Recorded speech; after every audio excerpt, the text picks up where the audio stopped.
Bom dia, boa tarde, boa noite, torcida alvinegra. Estamos aqui mais uma vez juntos, Fábio Rocha, no terceiro programa da série Histórias Alvinegras. E antes de iniciar o programa de hoje, eu nunca posso deixar de me lembrar de agradecer a vocês todo o carinho, as referências elogiosas que vocês fizeram dos dois primeiros programas sobre o Quarentinha e o Heleno.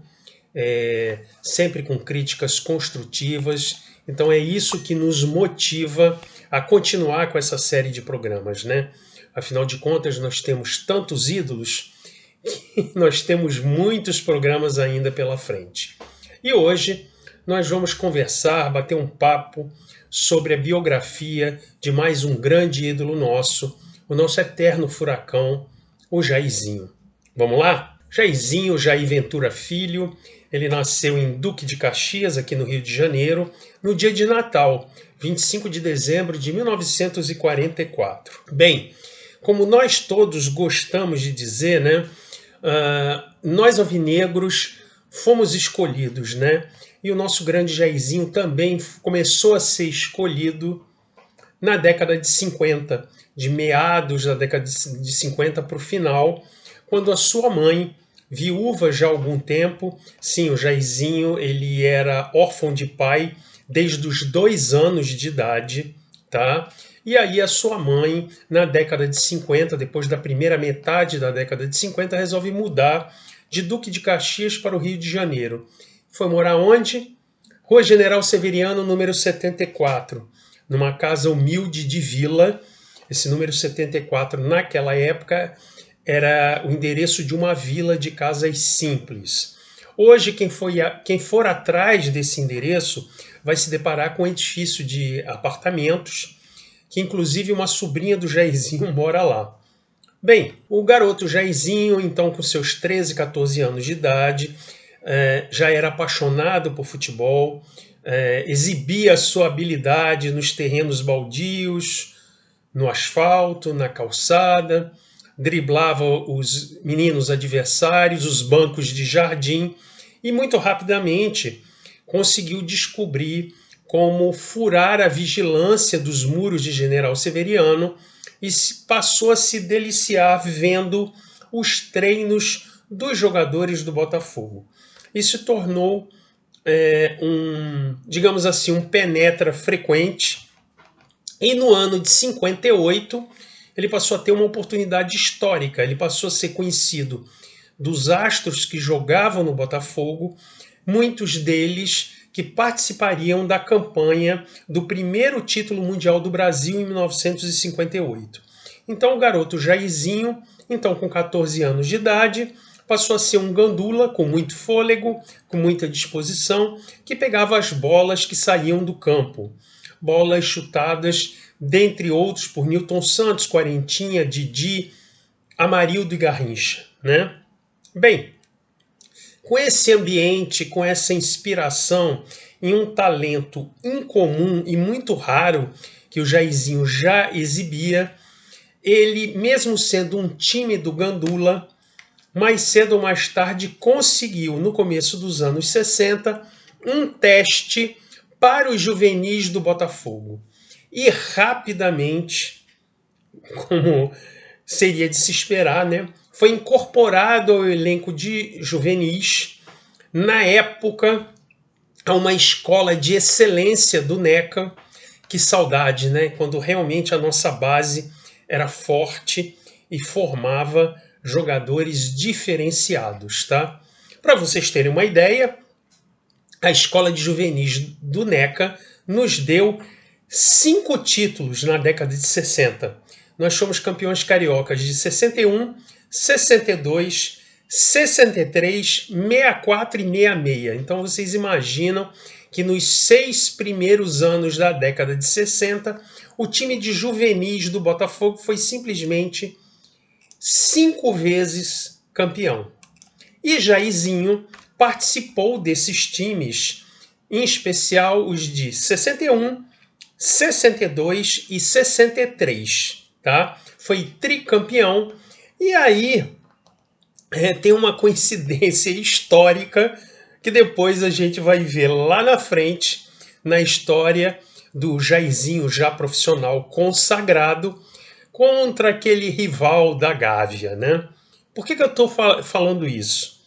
Porque afinal a despedida do time de juvenis do Jairzinho foi exatamente no dia 16 de junho de 1963. Botafogo e Flamengo. Qual foi o resultado desse jogo de juvenis? Botafogo 6, Flamengo 0. Tá certo?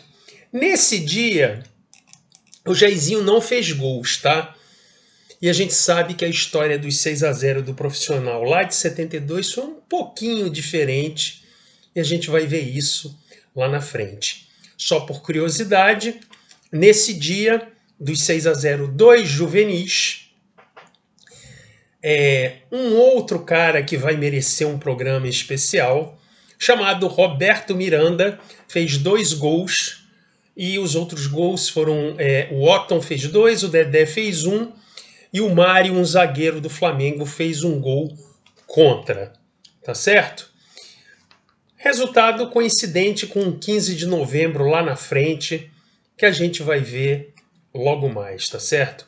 Jairzinho, já no juvenis, mostrava um talento espetacular, diferenciado, uma capacidade física invejável e deixava seus adversários na poeira, literalmente, tá certo? Mas o ano de 63, na história do Jairzinho, foi muito marcante.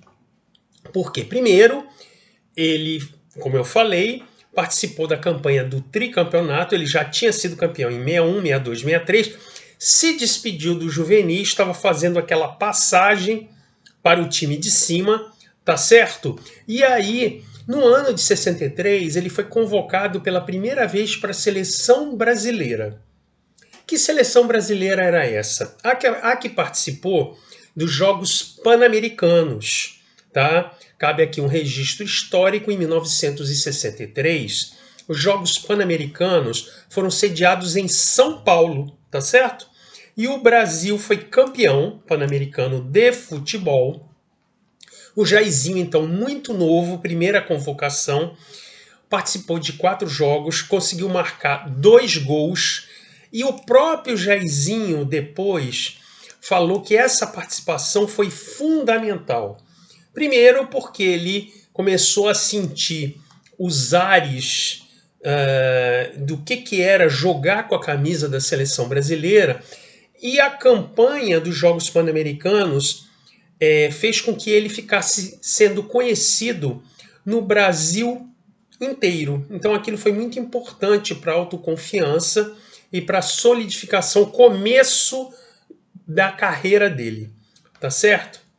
Bem, cabe também um registro histórico, como eu disse, né, que o Jairzinho, ao ser incorporado ao time de juvenis, ele participou da Escola de Excelência do NECA, que infelizmente eu acho que é praticamente impossível a gente repetir uma excelência daquela no futuro. Quem dera, espero que a gente construa, a partir de agora no Botafogo, uma formação adequada das divisões de base, mas times espetaculares e formar jogadores como nós formamos na época do NECA, em especial na primeira metade da década de 60, eu acho difícil. Tá certo? Então, realmente, o Jairzinho, ele se incorporou ao Botafogo na época que o Botafogo era temido literalmente no mundo inteiro. Ele e o Santos aqui no Brasil, só existiam rivais à altura de Santos e Botafogo na Europa, Real Madrid e Benfica, talvez. Nenhum outro time no mundo se rivalizava com eles dois. Tá certo? E aí o Jairzinho começou a jogar primeiro como atacante, como eles chamavam na época, ponta de lança, que seria um número 9, né? E a partir de 64, o Jairzinho começou a participar de uma linha de frente do Botafogo que tinham simplesmente jogadores como Quarentinha, Garrincha, Amarildo, e tinha um contemporâneo dele que subiu das divisões de base, dos juvenis, que era simplesmente o Roberto Miranda, né? E antes disso ser um limitador, um inibidor, o Jairzinho, como tinha um talento esplendoroso, isso fez com que a régua subisse muito a comparação. E ele não se intimidou, era um cara muito diferenciado e, ao invés de ficar à sombra desses grandes craques, ele começou a participar de maneira inquestionável de várias linhas de ataque do Botafogo, inclusive porque ele era muito novo, então ele vivenciou a aposentadoria de alguns grandes craques e começou a jogar com outros. Então, o Jairzinho chegou a formar linhas de ataque com 3 gerações distintas de craques do Botafogo. Então, ele formou ataque com Garrincha, Quarentinha e Zagallo. Mais tarde, ele formava ataque também com Rogério, Roberto Miranda e Paulo César. E depois ainda participou de linha de ataque com Zequinha, Fischer e Ferretti. Que saudade, né? Não sei qual linha era melhor. E o Jairzinho sempre era um componente fundamental dessas linhas de ataque. Por quê? Porque, e nós vamos lá na frente voltar a lembrar disso, que grandes especialistas do futebol, com razão, classificam o Jairzinho como um dos maiores atacantes da história do futebol mundial. Por quê? Porque ele tinha uma capacidade de atuar tanto pelas pontas, como centroavante, como meio de campo, dependendo do adversário, do jogo, do esquema tático, e desempenhava todas as funções, seja na ponta como centroavante ou armando, com maestria. E isso é que tornava o Jairzinho um atleta e um jogador extremamente diferenciado, especial. Porém, tudo tem um preço, né? Eu já falei isso em outros programas. Nunca é demais lembrar que os cartões amarelo e vermelho só foram implantados a partir da Copa de 1970.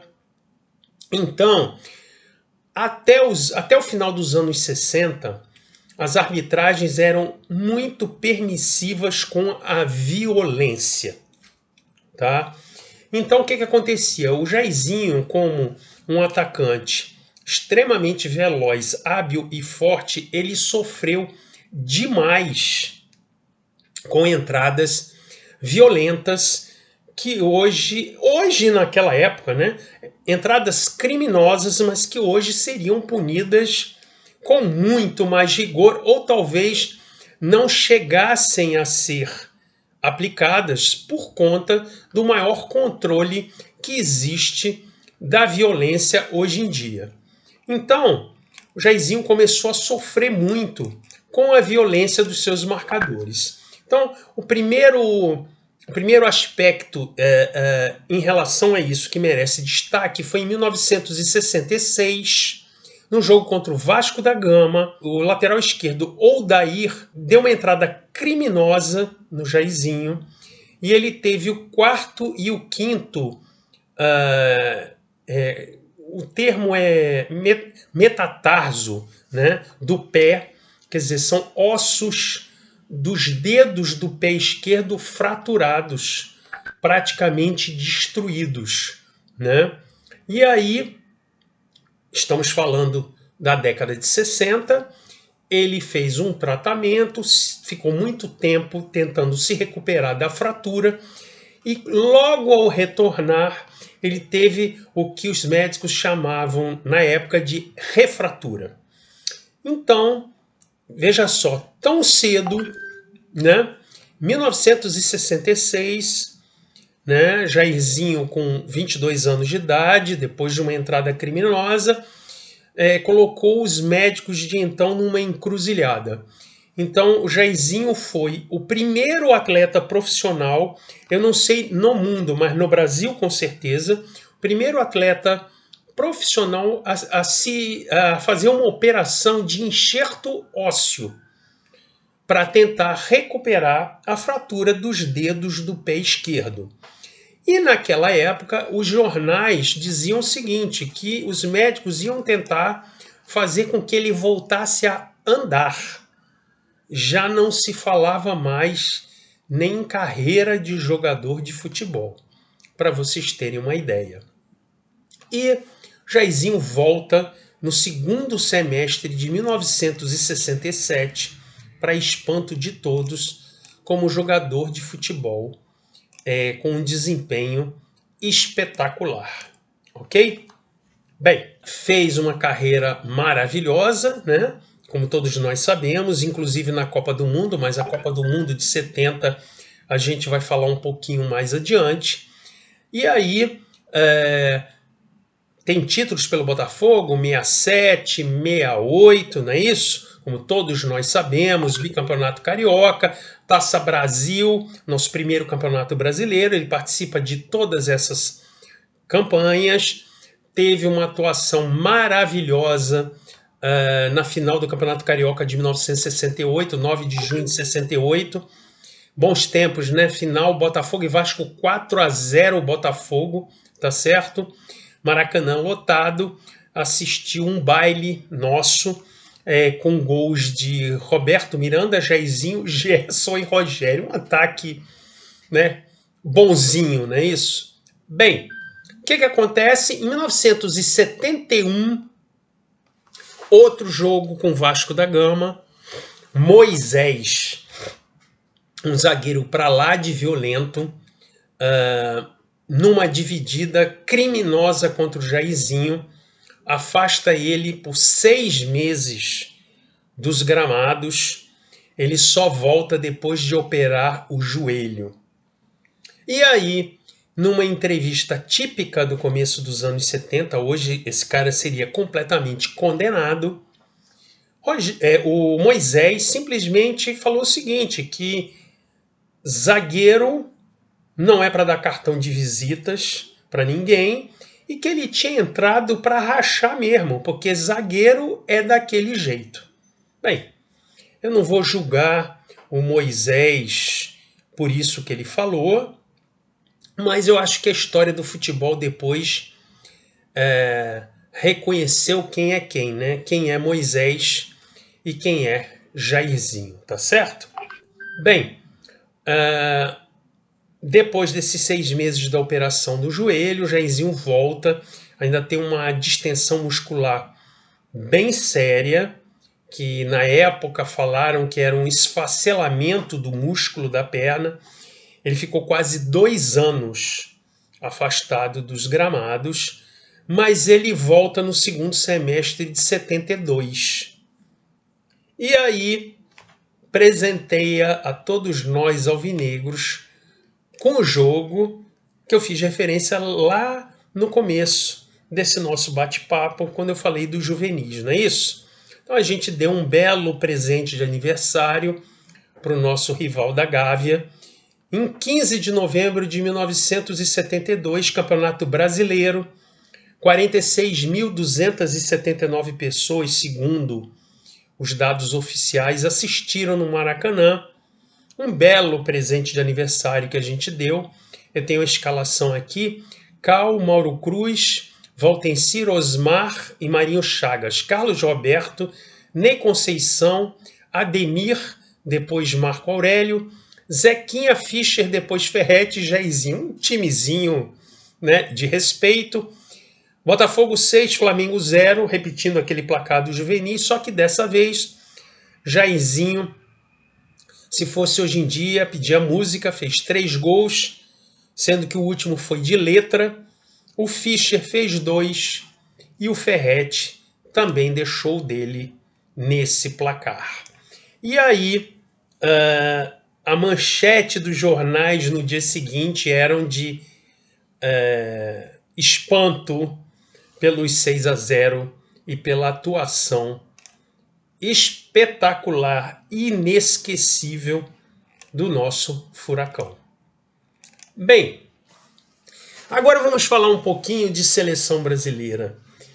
A história do Jairzinho na seleção ela é rica e merece bastante destaque. Bem, a primeira convocação do Jairzinho para a Copa do Mundo foi em 1966. Não teve muito destaque, até porque foi uma das piores campanhas, se não a pior, que a seleção brasileira fez até hoje nas Copas do Mundo.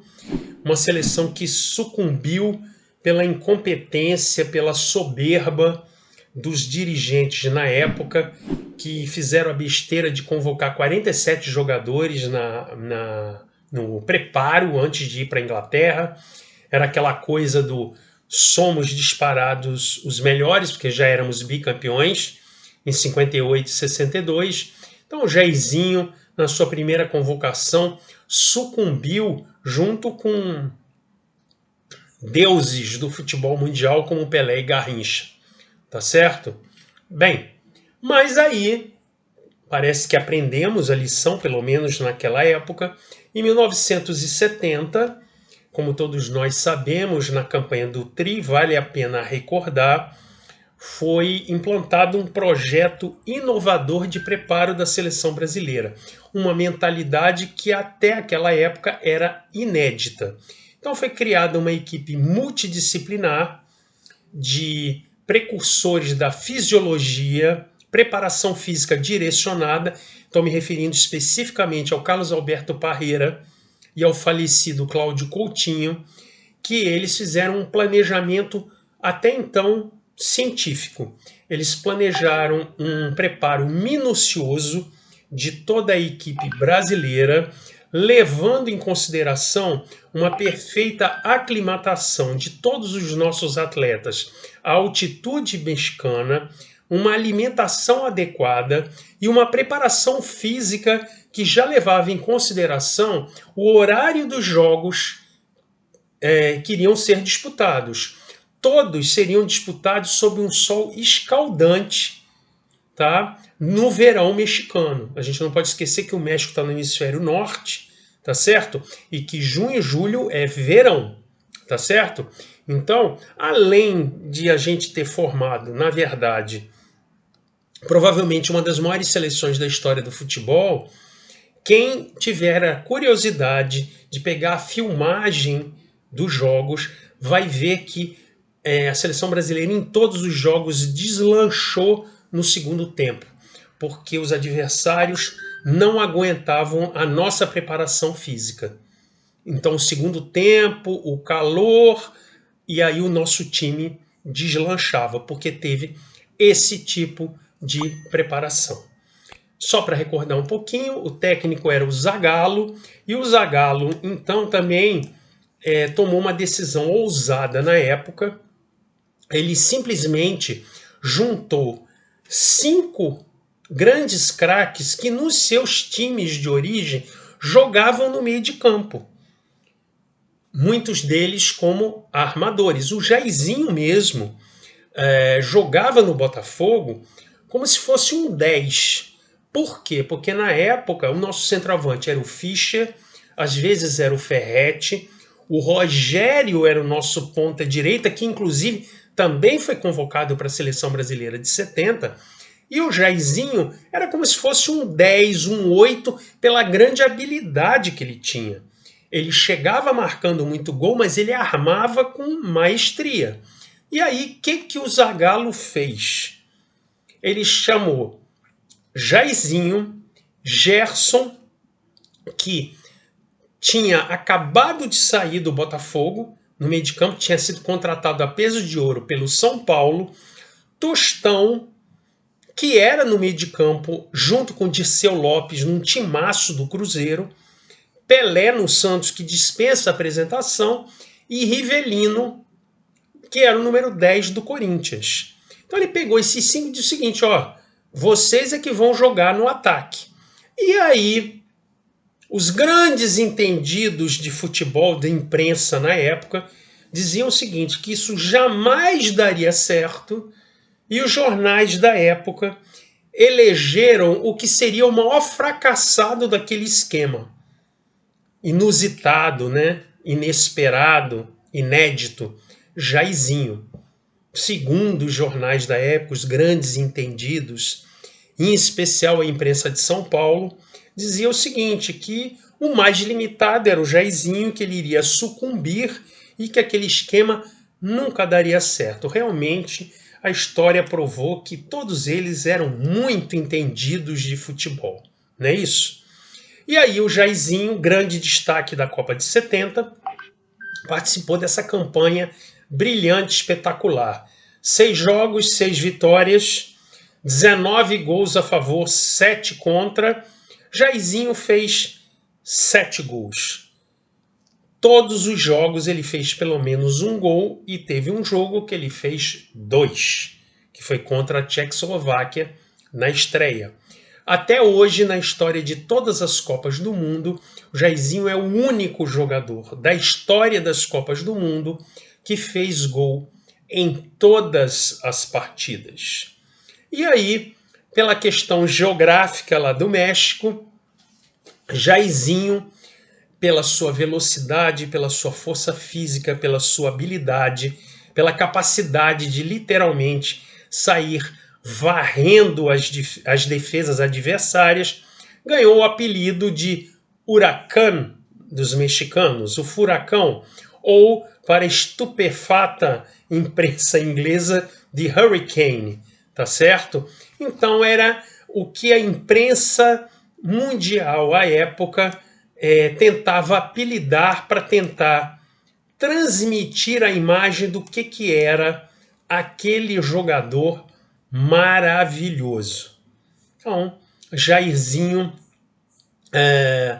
mostrou ao que veio para o mundo, para nós alvinegros já tinha mostrado há muito tempo, mas aí o mundo passou a conhecer Jairzinho.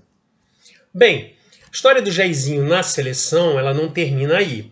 Ele participa da Copa de 1974 na Alemanha e aí foi injustamente criticado pela imprensa da época, como sempre muito exagerada, a gente sabe disso, tá certo? Então vamos lá. Em 74 nós tínhamos uma seleção bastante renovada em relação àquela que tinha sido tricampeã no México, tá certo? E nós simplesmente enfrentamos uma Alemanha maravilhosa de Maier, Beckenbauer, Breitner, Schwarzenberg, dentre outros. Foi o primeiro ano para o mundo da Holanda de Cruyff, Krol e Neskens, que até em 78 ainda conseguiu ter também uma campanha de vice-campeonato no título argentino. Foi a base do Ajax, bicampeão da Copa dos Campeões da Europa em 76 e 77. E também enfrentamos a Polônia, a melhor Polônia da história, com jogadores como Lato, Smuda, Deina. E aí o Brasil tirou o 4º lugar. Ele teve 2 derrotas em 74, perdeu para a Holanda de 2-0 na semifinal e na disputa do 3º lugar perdeu de 1-0 para a Polônia, gol de Lato. Bem, o Brasil voltou escorraçado pela imprensa, dizendo que a campanha tinha sido vergonhosa. O Jairzinho, na época, tinha 30 anos de idade e, como vocês devem lembrar o que eu já falei um pouquinho antes, após 3 contusões gravíssimas que fizeram com que ele perdesse 2 anos da sua carreira, tá certo? De fato, ele não tinha aquela exuberância de 4 anos antes, mas ainda assim foi um jogador muito importante. E numa campanha muito limitada da seleção brasileira, que na Copa inteira fez 7 gols, o Jairzinho fez 2. Um no 3-0 contra o Zaire e um na vitória de 2-1 contra a Argentina.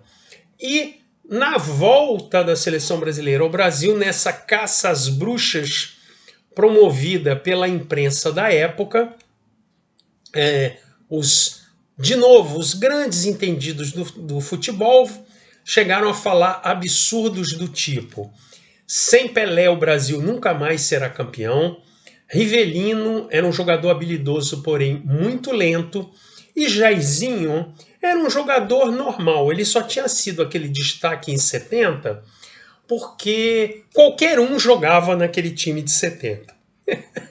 É até engraçado, né? Essa cegueira, essa estupidez, tá certo? Mas ainda bem que esse tipo de análise lamentável, para ser bem educado, ela não ficou por muito tempo. Sabe por quê? Porque realmente 70 foi a primeira Copa que teve um material razoavelmente extenso e de qualidade, tá certo? E que foi incontestável confrontar com aquelas sandices que eram faladas. Então, como os filmes de 70 estão aí para quem quiser pesquisar até hoje, então basta ver se o Jairzinho realmente só jogava porque aquele time era maravilhoso e qualquer um faria o que ele fez. Então, até para comprovar isso, e às vezes a gente tem um pouquinho de complexo de vira-lata, a gente precisa de uma análise de alguém do exterior. Então, existe um testemunho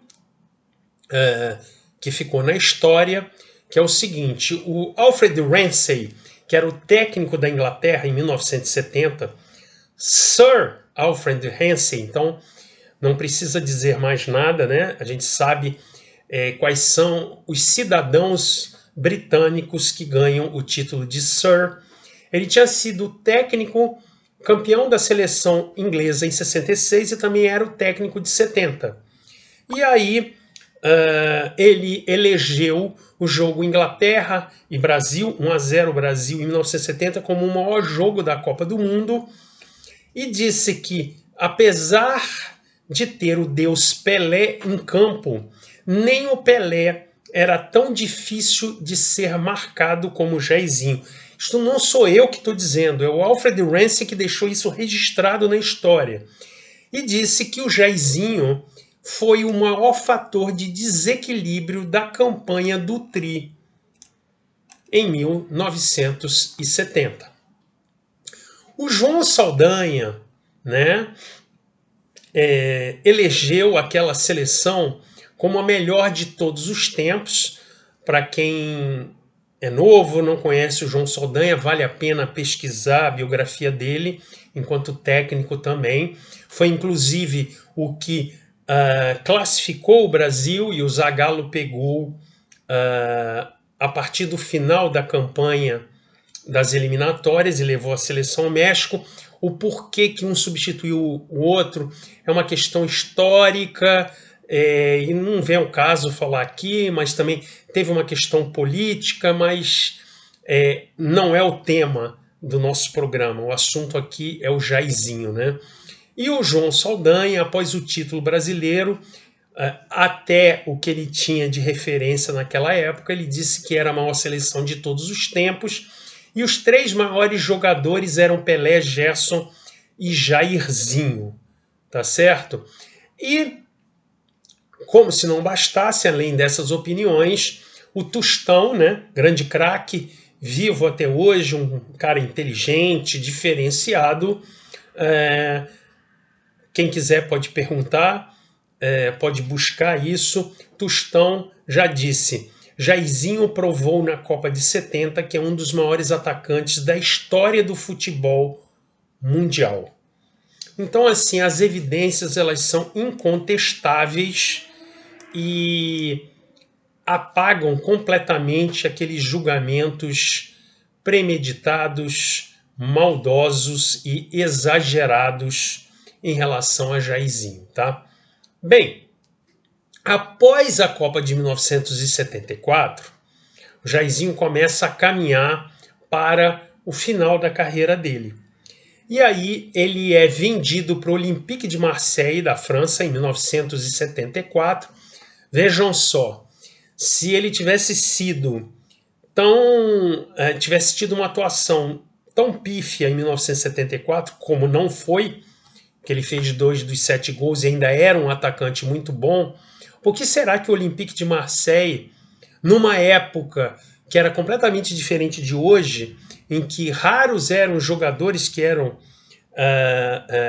contratados fora da Europa para jogar lá, então um jogador diferenciado como ele ficou 2 anos no Olympique de Marseille e voltou ao Brasil no final de 1975.